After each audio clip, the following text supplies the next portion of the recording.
Halo kawan pajak, kembali lagi dalam podcast 327 dalam segmen Ojak, obrolan pajak.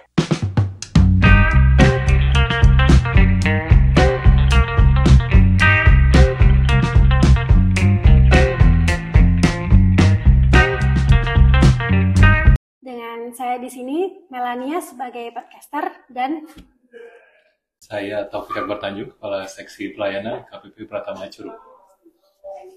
hari ini kita akan membahas tentang isu yang sedang ramai nih Pak, tentang PMK 37 tahun 2025. Tentang apa sih Pak PMK 37 tahun 2025 ini? PMK 37 2025 itu sudah dirilis dari tahun ini, tepatnya di pertengahan tahun 2025. Jadi bukan hal yang baru ya Mbak Mela ya. Jadi kalau sekarang itu transaksi yang ada di platform online seperti misalnya Shopee ataupun Tokopedia, nanti pajaknya itu akan langsung dipungut oleh si penyedianya. Dalam hal ini adalah Shopee maupun Tokopedia. Jadi Oleh marketplace-nya ya Pak? benar sekali. Kalau saya bilang sih itu kalau bahasanya ganti kasir.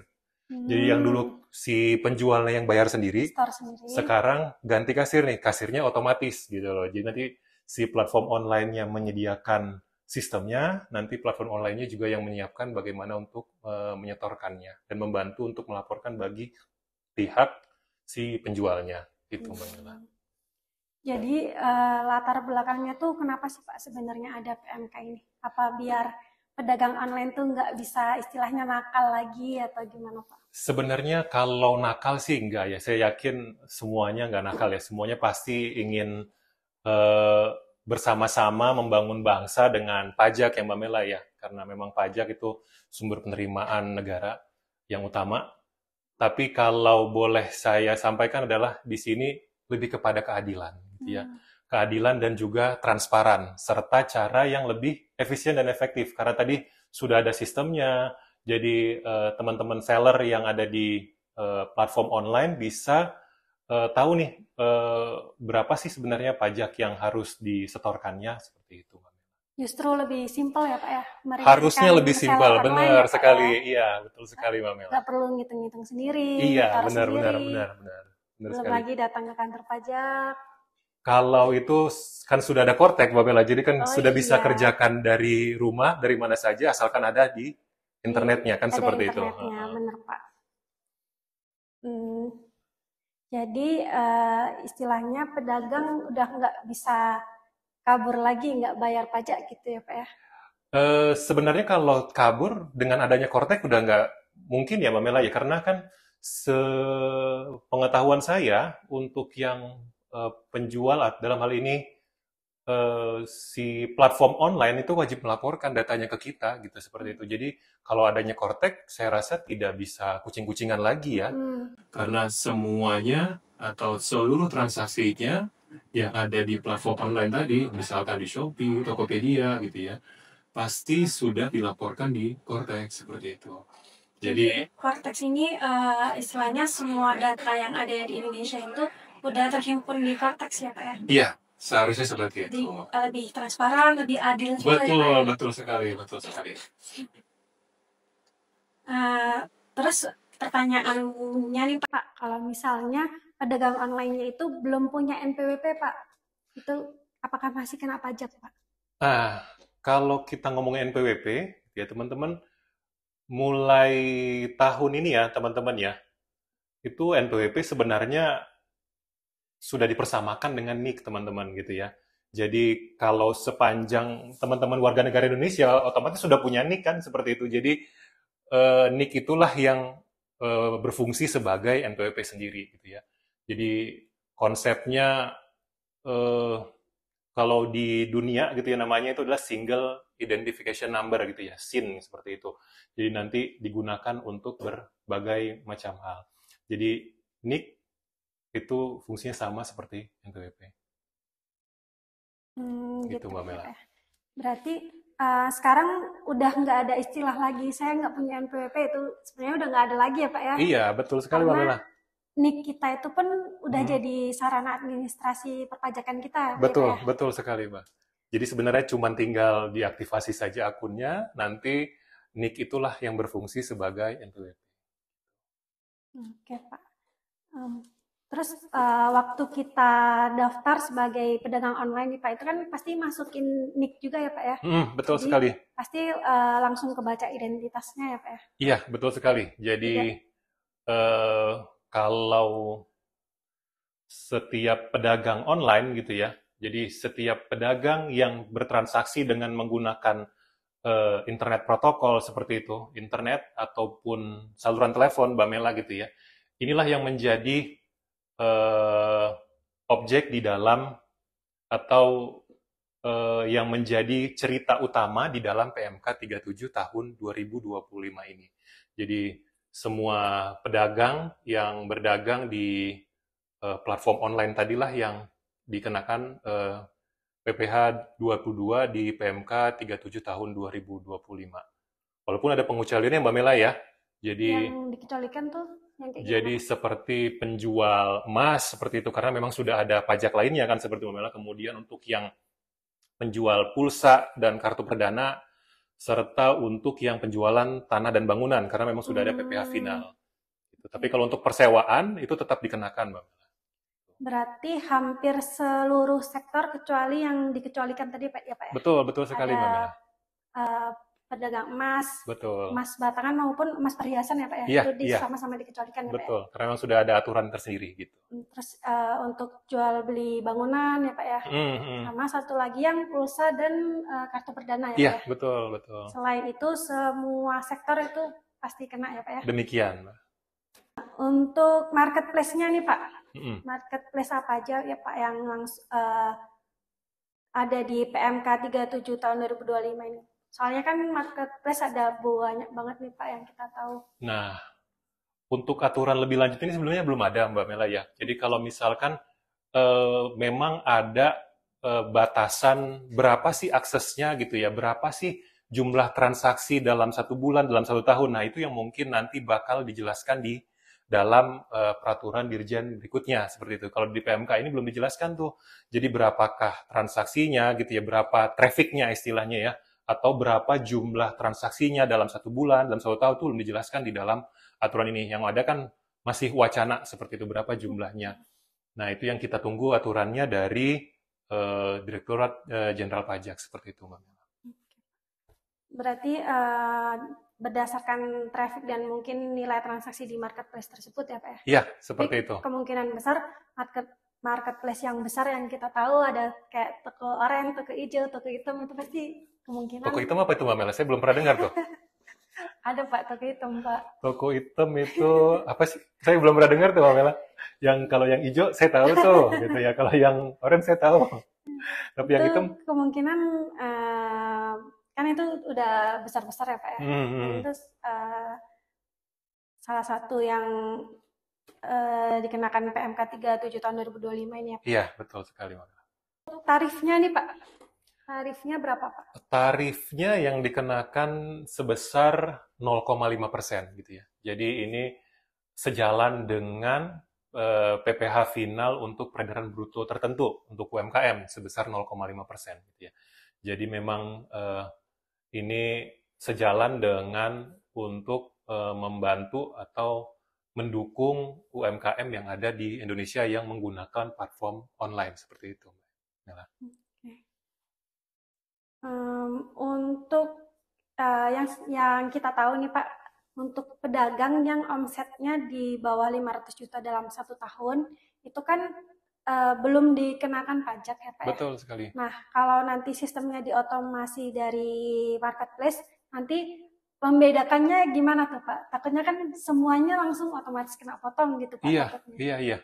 Nah, jadi dalam PMK 37 tahun 2025 ini dijelaskan ya teman-teman ya, bahwasanya untuk yang threshold-nya tetap kita pertimbangkan seperti di UMKM, yaitu di bawah sampai dengan 500 juta yang tidak dikenakan PPh final. Jadi kalau untuk yang di PMK 37 tahun 2025 ini, ada kewajiban untuk menyampaikan surat keterangan, Mbak Mela. Jadi surat keterangan disampaikan ke platform online-nya, Jadi yang menyatakan bahwasanya dia masih di bawah 500 juta seperti itu. Jadi tidak dikenakan PPh 22 sebesar 0,5% tadi gitu ya. Mungkin itu Mbak Mela ya. Jadi tapi ada juga kalaupun memang dia tidak menggunakan surat keterangan di bawah 0,5%, juga ada yang surat keterangan bebas potong atau pungut gitu ya, yang dimintakan atau dimohonkan oleh wajib pajak, ya dalam hal ini seller di platform online yang diminta ke kantor pajak gitu ya. Jadi itu juga dipersamakan seperti surat keterangan tadi gitu ya. Jadi dia tidak dikenakan pemungutan PPh pasal 22 0,5% tadi. Jadi untuk pedagang yang omsetnya dalam 1 tahun masih di bawah 500 juta, nanti menyampaikan surat keterangan ke pihak marketplace ya Pak ya? Betul sekali. Atau surat bebas pemotongan atau pemungutan. Iya, seperti itu Mbak Mela. Oke. Kalau misalnya nih Pak, dalam tahun berjalan itu, di tengah-tengah tahun, misalnya bulan Oktober nih, itu udah lebih dari 500 juta. Berarti gimana tuh Pak mekanismenya? Nah, maksimal tuh Mbak Mela, nanti dia bikin surat keterangan juga tuh, maksimal kapan waktunya? Maksimal pada akhir bulan yang dia sudah memenuhi tadi gitu ya. Dan dengan demikian, kalau dia sudah melaporkan surat keterangan tadi melebihi 500 juta, maka dia sudah dipungut PPh pasal 22 0,5% oleh marketplace-nya tadi, Mbak Mela. Jadi waktunya itu akhir bulan. Paling lambat sudah harus melaporkan atau menyampaikan surat keterangan tadi kepada platform online-nya. Berarti kalau misalnya di awal Oktober ini udah melebihi 500 juta, berarti di akhir Oktober ya Pak? Itu maksimal loh ya Mbak Mela ya. Maksimal. Tapi kalau sesegera mungkin sebenarnya kan gitu ya. Iya Pak. Karena kan transaksinya kan bisa berjalan terus seperti itu Mbak Mela ya. Gitu. Benar-benar Pak. Biar administrasinya bisa langsung dijalankan ya Pak ya? Iya, seperti itu Mbak Mela. Kalaupun ini kan sebenarnya platform online juga sudah ada kan untuk mengetahui berapa sih sebenarnya transaksi yang sudah terjadi kan gitu ya. Kan melihat sistem yang ada di platform online sendiri seperti itu Mbak Mela. Oke Pak. Jadi kalau misalnya selama ini udah lebih dari 500 juta tuh Pak, jadi kayak udah otomatis dipungut yang 0,5% ini. Tapi kalau misalkan di tahun depannya itu ternyata dalam 1 tahun itu nggak nyampe 500 juta, tapi udah terlanjur dipotong gimana tuh? Nah, kita tuh namanya punya mekanisme pengembalian ya teman-teman ya. Jadi tidak perlu khawatir kalau misalkan sudah terpungut seperti itu PPh pasal 22-nya, ada mekanisme pengembalian yang bisa dimintakan langsung ke kantor pajak gitu ya, atau dimohonkan melalui aplikasi Kortex sendiri. Jadi tinggal disampaikan permohonan di kantor kita, nanti kita proses. Jangan perlu khawatir kalau itu. Jadi kalau memang bukan menjadi tidak wajib dipungut seperti teman-teman. Tidak jadi seharusnya dipungut iya, ya? nanti bakal dikembalikan kepada sellernya seperti itu. Gitu ya teman-teman. Jadi nggak perlu khawatir kita, karena kalau memang seharusnya tidak dipungut, pasti nanti akan ada mekanisme untuk pengembaliannya ya. Untuk pertanyaan lain nih Pak, gimana nih Pak kalau misalkan ada warga negara asing tapi jualan di marketplace Indonesia gitu Pak, itu sama nggak sih Pak, bakalan kena potong juga? Nah, kalau warga negara asing gitu ya, kalau dari marketplace-nya sendiri itu ada nama tetap dibuatkan invoice-nya, tapi tidak dipungut PPh pasal 22 sepanjang dia punya surat keterangan domestik seperti itu. Sedangkan untuk PPh pasal 22-nya dengan mekanisme PPh 22 impor seperti itu Mbak Mela ya. Jadi sepanjang ada SKD-nya, surat keterangan domestiknya, maka PPh pasal 22-nya tidak dipungut. Sedangkan bagaimana pemajakan atas transaksinya, ya PPh 22 impor seperti biasa, seperti itu Mbak Mela. Jadi untuk keadilannya ini sama ya Pak ya? Iya, sama aja gitu. Cuman mekanismenya melalui mekanisme impor ya Pak? Iya, seperti itu Mbak. Tapi kalau misalkan nih Pak, case-nya justru WNI kita yang jualan di marketplace yang nggak tidak berkedudukan di Indonesia, Hmm. di marketplace luar negeri gitu Pak. Hmm, Itu mekanismenya gimana dong Pak? Kalaupun seperti itu, Mbak Mela, jadi kalau marketplace-nya sudah ditetapkan seperti itu ya oleh Menteri Keuangan bahwasanya dia inilah yang memungut wajib pungut untuk PPh pasal 22, ya sebenarnya sama saja gitu, tetap dipungut, Mbak Mela ya. Nah, maka eh, sudah ada sistemnya seperti itu dengan bantuan dari si marketplace-nya. Namun kalau tidak ditunjuk sebagai pemungut, ya berarti memang si penjualnya sendirilah yang harus menyetorkan pajaknya seperti itu. Jadi lagi-lagi ini keadilannya juga sama ya Pak ya. Betul, Paling betul. otomatis dari marketplace-nya kalau memang sudah ada kerjasama dengan Direktorat Jenderal Pajak ya Pak, berarti Iya. sudah ditetapkan di KMK-nya. Betul, seperti itu. Tapi kalau memang belum, itu tetap wajib menyetorkan sendiri Iya, ya Pak ya. sama seperti biasa. Kalau misalkan nih Pak, pedagang online itu jualan di banyak platform, itu berarti ada kemungkinan untuk dipungut double gitu nggak sih Pak? Nggak mungkin itu, Mbak Mela. Nggak Kita ya, udah Pak? punya sistem yang canggih loh, Mbak Mela. Jadi sudah bisa terdeteksi seperti itu. Jadi mungkin nanti permasalahannya adalah terkait dengan PPN gitu ya, sudah memenuhi atau belum di threshold 4,8 miliarnya. Karena kalau sudah di atas 4,8 miliar, tentu ada PPN yang harus dikenakan seperti itu atas transaksinya.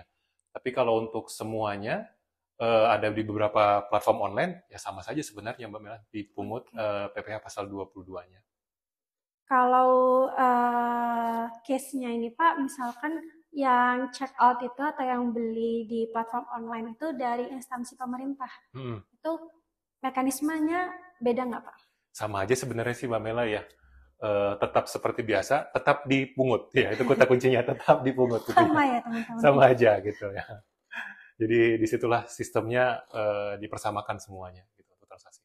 Oke, ini kan untuk cara pembayarannya kan beda nih Pak, berarti langsung dipungut dari marketplace. Kalau untuk pelaporannya Pak, masih sama kayak biasa atau gimana? Jadi kan kalau kita nih kalau bicara pelaporan ada dua macam ya, berarti ada dari sisi seller dan juga ada dari sisi si platform online-nya seperti itu ya. Kalau untuk si sellernya atau misalnya orang pribadi tadi, nanti ada yang namanya dokumen yang dipersamakan dengan bukti pemungutan seperti itu ya. Nah, itulah tadi yang menunjukkan bahwasanya pajaknya ini udah dipungut gitu ya. Jadi transaksi dia yang selama ini yang dilakukan di platform online, nah sudah dipungut pajaknya dengan bukti pemungutan tadi seperti itu. Namun gimana nih kalau untuk yang si platform online-nya, misalkan yang tadi toko hijau, toko oranye gitu ya, atau toko hitam gitu, gimana cara melaporkannya? Nah itu semua dilaporkan di SPT PPh masa unifikasi seperti itu. Nah dokumennya mungkin ada tambahannya seperti itu Mbak Mela. Jadi ada dilengkapi dengan dokumen-dokumen lainnya yang dipersyaratkan dalam PMK 37 tahun 2025. Konsepnya sama, cuman ada tambahan lampiran untuk melengkapi PPh SPT masa unifikasinya seperti itu. Jadi kalau di PMK 37 tahun 2025-nya jadi untuk mematchingkan apa yang ada di sisi penjual dan juga di sisi platformnya seperti itu. Oke, jadi ada laporan dari kedua belah pihak ya Pak ya? Iya, dari tentu ada. Dan dari sisi penjual Betul, online-nya. betul. Jadi pasti nanti datanya harusnya matching ya Pak ya? Harusnya matching. Pak. Nah, setelah kita bahas panjang lebar nih Pak tentang PMK 37 tahun 2025, ini sebenarnya mulai kapan sih Pak berlakunya Pak?